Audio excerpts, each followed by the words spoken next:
Good morning everyone, welcome to civil services study. UPSC civil सेवा की test series चल रही है। नेक्स्ट टेस्ट लगाते हैं, टेस्ट नंबर 288।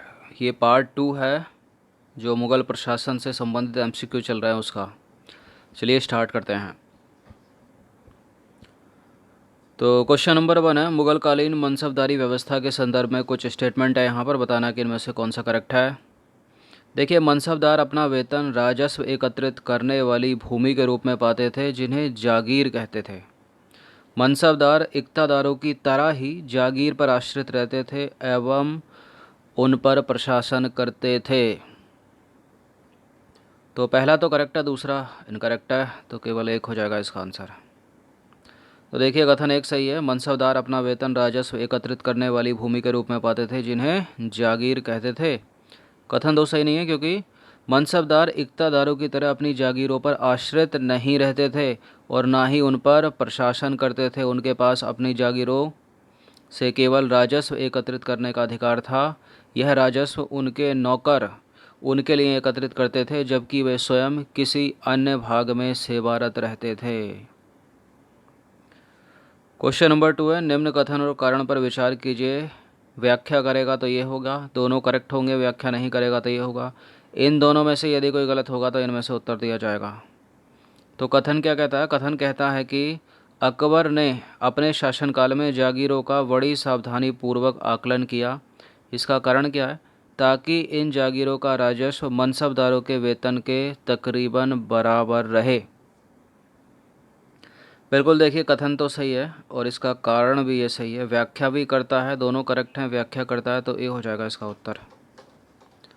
तो देखिए, अकबर ने अपने शासनकाल के दौरान जागीरों का बड़ी ही सावधानीपूर्वक आकलन किया, ताकि इनका राजस्व मनसबदार के वेतन से ज़्यादा ना हो, तकरीबन वेतन के बराबर ही रहे। क्वेश्चन नंबर 3 है, मुग़ल काल में जमींदार शब्द का जो प्रयोग है वो किसके लिए किया जाता था?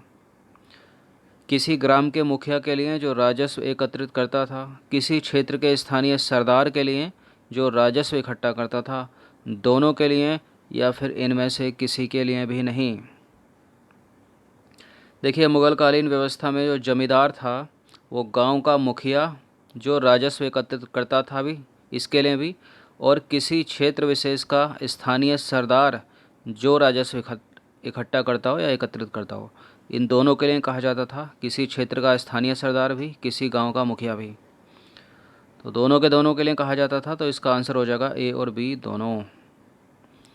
तो मुग़लों की आमदनी का प्रमुख साधन किसानों की उपज से मिलने वाला राजस्व था। अधिकतर स्थानों पर किसान गांव के मुखिया या स्थानीय सरदारों के माध्यम से राजस्व देते थे, और समस्त मध्यस्थों के लिए, चाहे वह ग्राम मुखिया हो या फिर शक्तिशाली सरदार हो, मुग़ल इनके लिए जमींदार शब्द का प्रयोग करते थे।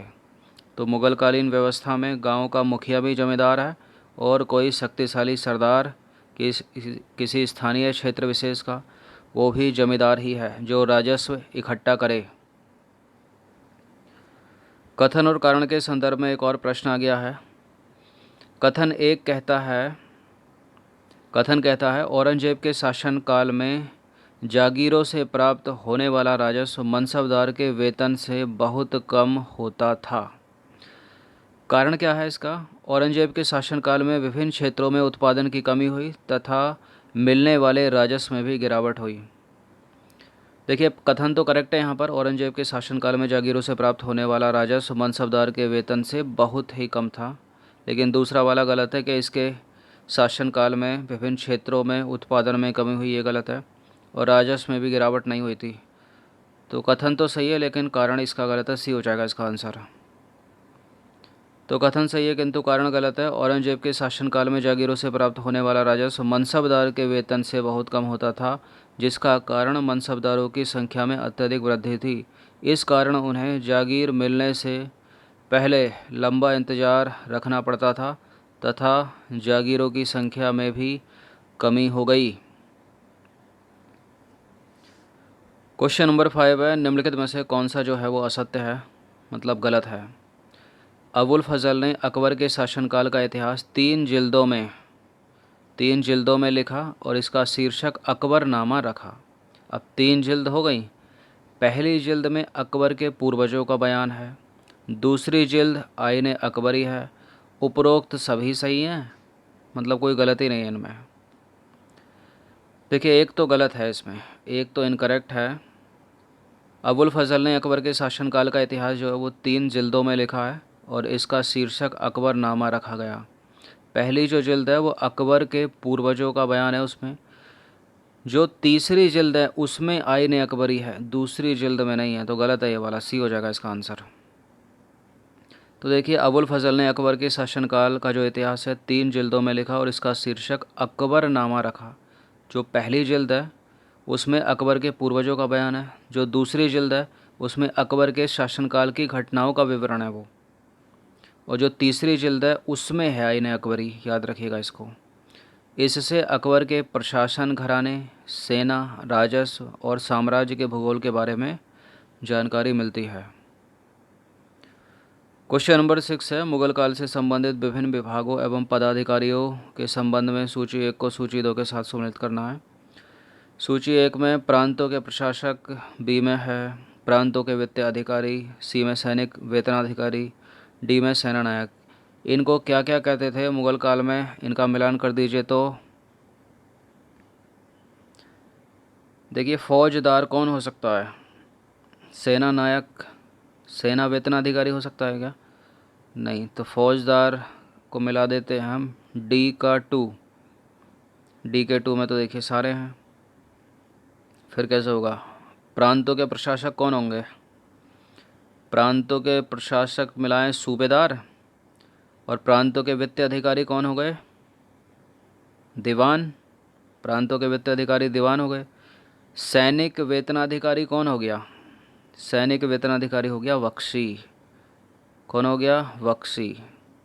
तो इसका आंसर क्या हो जाएगा, ऑप्शन नंबर बी। तो देखिए प्रशासन के प्रमुख अभिलक्षणों को अकबर ने निर्धारित किया था और इसका विस्तृत वर्णन अबुल फजल की अकबरनामा विशेषकर आईने अकबरी में मिलता है। अबुल फजल के अनुसार साम्राज्य कई प्रांतों में बटा था, जिन्हें क्या कहते थे, सूबा कहते थे, सूबा। सूबों के प्रशासकों को कहते थे सूबेदार, जो राजनीतिक तथा सैनिक दोनों प्रकार के कार्यों का निर्वहन करते थे। प्रत्येक प्रांत का एक वित्तीय अधिकारी भी होता था जो दीवान कहलाता था। कानून और व्यवस्था बनाए रखने के लिए सूबेदार को अन्य अफसरों का सहयोग भी प्राप्त था। अब है क्वेश्चन नंबर 7, अकबर के द्वारा इबादत खाने का निर्माण किस शहर में कराया गया था। ये आसान सा प्रश्न है और इम्पोर्टेंट भी। इसका उत्तर आगरा नहीं है, इसका उत्तर है फतेहपुर सीकरी, ऑप्शन नंबर है। चूँकि इबादत खाने की बात हो रही है तो अब अगला प्रश्न इबादत खाने से आने वाला। तो देखिए अकबर ने फतेहपुर सीकरी में इबादत खाने का निर्माण करवाया था। चलिए निम्न कथनों पर विचार कीजिए। अकबर ने इबादत खाने में विभिन्न धार्मिक गुरुओं के साथ धर्म के मसलों पर चर्चा की, पहला स्टेटमेंट यह है। दूसरा स्टेटमेंट है, इबादत खाने में चर्चाओं के दौरान अकबर की समझ बनी कि जो विद्वान धार्मिक रीति और मतान्धता पर बल देते हैं वे अक्सर कट्टर होते हैं। बहुत ही गहरी और छोटी छोटी बातों पर ध्यान दिया अकबर ने, बिल्कुल करेक्ट है दोनों के दोनों स्टेटमेंट। इबादत खाने के चर्चा के दौरान उसको पता चला कि जो विद्वान धार्मिक रीति और मध्यांधता पर बल देते हैं वे अक्सर कट्टर होते हैं। करेक्ट है दोनों के दोनों स्टेटमेंट, सी हो जाएगा इसका आंसर। तो देखिए 1570 में जब अकबर फतेहपुर सीकरी में था तो उसने रोमन कैथोलिक के पादरियों और जरथुस्ट्रा धर्म के अनुयायियों, उलेमाओं, ब्राह्मणों के साथ धर्म के मामलों में चर्चा शुरू की। ये चर्चाएं इबादत खाने में हुई। इन्हीं विचार विमर्शों से अकबर की समझ बनी कि जो विद्वान धार्मिक रीति और मतान्धता पर बल देते हैं वे अक्सर कट्टर होते हैं। उनकी शिक्षाएं प्रजा के बीच विभाजन और असमंजस पैदा करना, यही अनुभव अकबर को सुलह कुल या सर्वत्र शांति के विचार की ओर ले गया। क्वेश्चन नंबर 9 है, अकबर के सुलह कुल के विचार पर आधारित शासन दृष्टि बनाने में अकबर की मदद किसने की। फैजी, हरि विजय सूरी, बदायूं या फिर अबुल फजल। बताइए इसका आंसर क्या होगा, 3 सेकंड का समय है। चलिए बदायूं को एलिमिनेट कर देते हैं, फैजी को भी कर देते हैं, या तो उत्तर ए है या सी है। हरिविजय सूरी नहीं है, इसका आंसर है अबुल फजल, ऑप्शन नंबर ए। तो अबुल फजल ने सुलह कुल के विचार पर आधारित शासन दृष्टि बनाने में अकबर की मदद की और शासन के इसी सिद्धांत को जहांगीर एवं शाहजहां ने भी अपनाया। और शाहजहां का नाम क्या है? खुर्रम, याद रखिएगा, जो आगे चल के शाहजहां पढ़ा, शाहजहां के नाम से फेमस हुआ। 10वां प्रश्न है, अंतिम प्रश्न है ये। मुगल काल में जब्त शब्द किस ओर इंगित करता है? राजस्व प्राप्त करने की व्यवस्था को, किसी दूसरे राज्य का संसाधन हड़पने को, युद्ध में लूटे गए धन या संपदा के लिए, या फिर इनमें से किसी के लिए भी नहीं। देखिए, जब्त जो है यहाँ पर युद्ध में लूटा गया धन संपदा नहीं है, किसी दूसरे राज्य का संसाधन हड़पना भी नहीं है, यह है राजस्व प्राप्त करने की एक व्यवस्था। ऑप्शन नंबर ए है इसका आंसर। तो अकबर के राजस्व मंत्री टोडरमल ने 10 साल की काल अवधि के लिए कृषि की पैदावार, कीमतों और कृषि भूमि का सावधानीपूर्वक सर्वेक्षण किया। इन आंकड़ों के आधार पर प्रत्येक फसल पर नकद के रूप में कर मतलब राजस्व जो है वो निश्चित कर दिया गया। प्रत्येक प्रांत को राजस्व मंडलों में बांटा गया और हर फसल की राजस्व दर की अलग सूची बनाई गई। राजस्व प्राप्त करने की इसी व्यवस्था को जब्त कहा जाता था। यह जब्त व्यवस्था गुजरात एवं बंगाल जैसे प्रांतों में संभव नहीं हो पाई। तो ये कुछ प्रश्न थे पार्ट 1 प्लस पार्ट 2 में, अच्छे से इनका रिवीजन कर लीजिएगा। टेलीग्राम चैनल को ज्वाइन रखिए करंट अफेयर्स की PDF पाने के लिए। धन्यवाद।